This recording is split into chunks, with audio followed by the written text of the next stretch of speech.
మరి కొంతకాలం నుంచి తెలంగాణ రాష్ట్ర చిహ్నం పైన వస్తున్నటువంటి కథనాలు వార్తలు మీరు చూస్తూ ఉన్నారు. తెలంగాణ అధికారిక చిహ్నమైనటువంటి దాన్ని మారుస్తానని చెప్పేసి రాచరికపు ఆనవాళ్లు లేకుండా కొత్త చిహ్నాన్ని రూపొందిస్తామని క్యాబినెట్లో ఆమోదం తెలిపినట్లు మనం వార్తల్లో చూసాం. మరి కొత్త చిహ్నాన్ని ఒకటి బయటకు లీక్ ఇచ్చినా దాంట్లో మళ్ళీ కొన్ని విమర్శల వల్లనో కొన్ని సూచనల వల్లనో ప్రభుత్వం పునరాలోచనలో పడ్డట్టు మళ్ళీ వార్తలు వస్తున్నాయి. మరి రేపు తెలంగాణ ఆవిర్భావ దినోత్సవం రోజు రిలీజ్ చేస్తామనుకున్నటువంటి రాష్ట్ర ప్రభుత్వం కేవలం గీతాన్ని మాత్రమే రిలీజ్ చేస్తూ చిహ్నాన్ని పెండింగ్లో పెడుతున్నట్టుగా మాకు కొన్ని వార్తలు వస్తున్నాయి.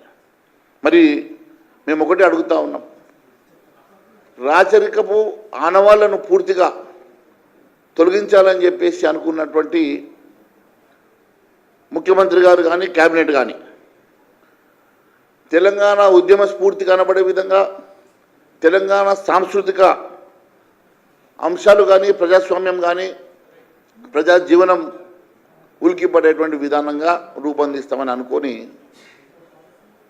మరి ఇచ్చినటువంటి లోగోలో అమరవీరుల స్తూపాన్ని పెట్టడం మేము స్వాగతిస్తున్నాం.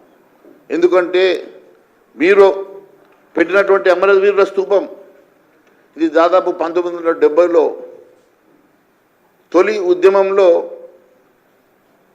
పోలీసుల కాల్పుల్లో దాదాపు 370 మంది తెలంగాణ వాదులు అమరులైనటువంటి దానికి గుర్తుగా తెలంగాణ బిడ్డలు నిర్మాణం చేసుకున్నటువంటి ఈ స్తూపం. మరి ఆ రోజు కాంగ్రెస్ ప్రభుత్వంలో 370 మంది తెలంగాణ బిడ్డలను పోలీసుల చేత బిడ్డలను కాల్చినట్టు కాల్చి చంపినటువంటి కాంగ్రెస్ ప్రభుత్వం ప్రజలు మళ్ళీ గుర్తు తెచ్చే విధంగా మీరు ఈ చిహ్నాన్ని మీరు దీంట్లో పెడుతున్నారు. దానికి మాకు ఎలాంటి అభ్యంతరం లేదు. కానీ ఈరోజు మళ్ళీ మీకు వెనక్కి తగ్గి సమాధికి చిహ్నమైనటువంటి చార్మినార్ని తొలగించేటువంటి దమ్ము ధైర్యం మీకు ఉన్నదా? ఈ తెలంగాణ గడ్డ మీద ఎన్నో అరాచకాలు చేసి ఎంతో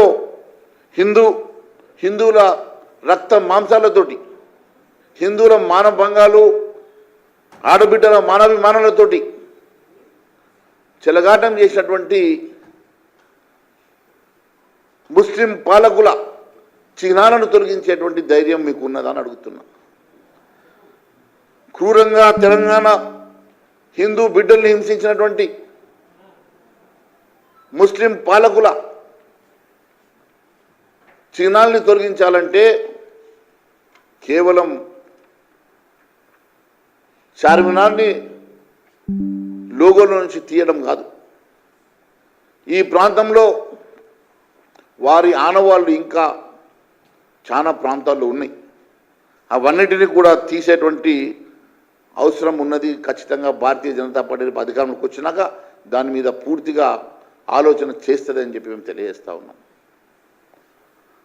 చార్మినార్ని పూర్తిగా చిహ్నం నుంచి తొలగించాలని చెప్పేసి భారతీయ జనతా పార్టీ డిమాండ్ చేయడమే కాకుండా ఈ తెలంగాణ ప్రాంతంలో వలసవాదులైనటువంటి ఈ ప్రాంతంలో అరాచకంగా జ్వరపడ్డటువంటి ముస్లిం పాలకులు హిందూ సామ్రాజ్యాన్ని పూర్తిగా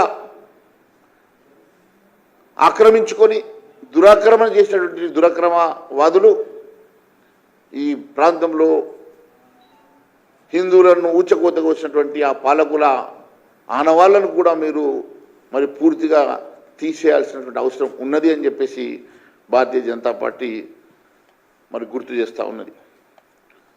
నిజంగా రాజరిక గుర్తులను తొలగించాలని చిత్తశుద్ధి ముఖ్యమంత్రి గౌరవ రేవంత్ రెడ్డి గారికి నిజంగా ఉంటే తెలంగాణ నుంచి ఎన్నో ప్రాంతాల్లో వారి గుర్తుల్ని చిహ్నాలని తొలగించాల్సినటువంటి అవసరం ఉన్నది. కానీ ఈ తెలంగాణ గడ్డ మీద హిందూ రాజు అయినటువంటి కాకతీయ తోరణం ఈ ప్రజల కోసం, తెలంగాణ బిడ్డల కోసం, ఈ తెలంగాణ తెలుగు బిడ్డల కోసం, ఈ ప్రాంతంలో హిందూగా ప్రతి హిందూకి వారి సంక్షేమం కోసం పనిచేసినటువంటి మరి హిందూ రాజు అయినటువంటి కాకతీయ సామ్రాజ్యపు తోరణమైనటువంటి ఆ తోరణాన్ని తొలగించడం నిజంగా శోచనీయమని తెలియజేస్తా ఉన్నాను. ఖచ్చితంగా చివరి హిందూ రాజు అయినటువంటి ఈ ప్రాంతానికి చివరి హిందూ రాజు అయినటువంటి కాకతీయ తోరణాన్ని ఖచ్చితంగా ఈ లోగోలో, ఈ చిహ్నంలో ఖచ్చితంగా ప్రతిబింబించేలాగా మీరు చూడాలని చెప్పేసి భారతీయ జనతా పార్టీ డిమాండ్ చేస్తూ ఉన్నది. ఈ దురాక్రమణదారులు కాకతీయ హిందూ సామ్రాజ్యాన్ని కూలదోసి దురాక్రమణ చేసి కొన్ని వందల సంవత్సరాలు ఈ ప్రాంతంలో హిందువుల మీద అరాచకంగా పాలన సాగించినటువంటి వారి తోరణాలు, వారి మరి రాచరికపు చిహ్నాలు ఇంకా ఆదిలాబాద్ నుంచి తెలంగాణ ప్రాంతంలో ప్రతి చోట కనిపిస్తూ ఉన్నాయి. ముఖ్యంగా ఎదులపురం అని పిలువబడేటువంటి ఆదిలాబాద్ని, ఎదులపురం అని పిలువబడేటువంటి వారిని బలవంతంగా ఆ రోజు ఆదిలాబాద్ పేరు పెట్టి ఈరోజు వాడకంలో ఇంకా గ్రామీణ ప్రాంతాల్లో ఎదులపురం అనే పిలుస్తారు. అలాంటి ప్రాంతంని మీరు ఆదిల్ పేరు పెట్టుకున్నటువంటి ఆ రాచరికపు మరి కాదా అని చెప్పేసి అడుగుతా ఉన్నాను. అది రాచరికపు చిహ్నమనని భావించడం మీరు లేదా అని చెప్పి నేను అడుగుతా ఉన్నాను. అలాంటివి హైదరాబాద్ భాగ్యనగరంగా, అదే మాదిరిగా మహబూబ్ నగరు పాలమూరు జిల్లాగా, అదే మాదిరిగా కరీంనగరు నిజామాబాద్ ఇందూరుగా, మరి కరీంనగర్ లాంటి అన్ని ప్రాంతాలు ఒకసారి చూస్తే సికింద్రాబాద్ లష్కర్గా, కరీంనగర్ ఎలగందలగా, మహబూబ్ నగర్ పాలమూరుగా, మహబూబాబాద్ మానకోటగా ఇంకా పిలువబడేటువంటి ప్రాంతాలు మరి అన్నిటినీ కూడా ఆ రోజు బలవంతంగా వారు ముస్లిం పేర్లు పెట్టేసినటువంటి ఆ ప్రాంతాలను మరి ఎందుకు మీరు మార్చాలని ఆలోచన చేయడం లేదు. ఈరోజు మీరు చూసినట్టయితే మద్రాసు, ఒకప్పుడు మద్రాసుగా పిలువబడేటువంటిది వాళ్ళు మరి ఏ రకంగానైతే ఈరోజు చెన్నైగా మార్చుకున్నారు, కలకత్తాను కోల్కత్తాగా మార్చుకున్నారు, బొంబాయిని ముంబైగా మార్చుకొని అన్ని ప్రాంతాల లోపల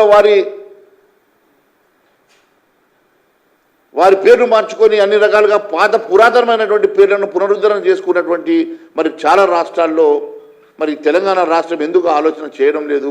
తెలంగాణ రాష్ట్రంలో ఈ ముస్లిం ఓట్ల కోసం పాకులాడేటువంటి కాంగ్రెస్ పార్టీ ఎందుకు ఈ రకంగా మరి ఈ ప్రాంతంలో ఉన్నటువంటి ఈ ఆనవాళ్ళను తొలగించేసి మరి పాత సాంస్కృతికంగా తెలంగాణలో ఉన్నటువంటి వాస్తవ పేర్లైనటువంటి ఆ వాస్తవ పేర్లను మరి పునరుద్ధరణ జరిగితే తప్ప ఈ తెలంగాణ సంస్కృతి పునరుద్ధరణ జరగదు అని చెప్పి నేను తెలియజేస్తా ఉన్నాను. తెలంగాణ ఫార్మేషన్ డే రోజు పునరుద్ధరణ అంటున్నారు. పునరుద్ధరణ అంటే మన సాంస్కృతిక పునరుద్ధరణ జరగాల. గత పాలకుల్లో గతంలో ఉన్నటువంటి మరి సాంస్కృతిక పేర్లను కూడా మనము వారి అరాచకమైనటువంటి పాలనలో ఉన్నటువంటి రాజరిక చిహ్నాలను తొలగించాల్సినటువంటి అవసరం ఖచ్చితంగా మరి ప్రభుత్వానికి లేదా అని చెప్పి మేము అడుగుతా ఉన్నాం. ముఖ్యంగా తెలంగాణ గుమ్మాటాలను సచివాలయంలో కొత్తగా పాత పాలకులు నిర్మాణం చేశారు. మరి నిజంగా చిహ్నాలు ఉండొద్దంటే మరి ఆ టోమ్స్ ఏ ముస్లిం పాలకులకు సింబాలిక్గా ఉన్నటువంటి ఆ టోమ్స్ ఏవైతే ఉన్నాయో ఆ గుమ్మాలటను తొలగించేటువంటి ధైర్యం దమ్ము మీకు ఉన్నదని అడుగుతున్నా. సెక్రటేరియట్లు దాదాపు 34 గుమ్మాటాలు నిర్మాణం చేసినటువంటి పాత పాలకులు కేవలం ముస్లిం ఓట్ల కోసమో ఓవైసీని సంతోషపెట్టడం కోసమో చేసినటువంటి ఆ గుమ్మాటాల నిర్మాణాన్ని మరి ఎందుకు తొలగించడం లేదు? అవి తొలగించి మరి నిజంగా తెలంగాణ సాంస్కృతికమైనటువంటి మరి చిహ్నాలైనటువంటి మరి మన తెలంగాణ ఉట్టిపడేటువంటి చిహ్నాలను ఎందుకు నిర్మాణం చేయడం లేదని చెప్పి మేము ప్రశ్నిస్తున్నాం. తెలంగాణ సాంస్కృతిక చిహ్నాలను మనం ముందుకు తీసుకురావాల్సినటువంటి సాంస్కృతిక నిర్మాణం, తెలంగాణ పునర్నిర్మాణం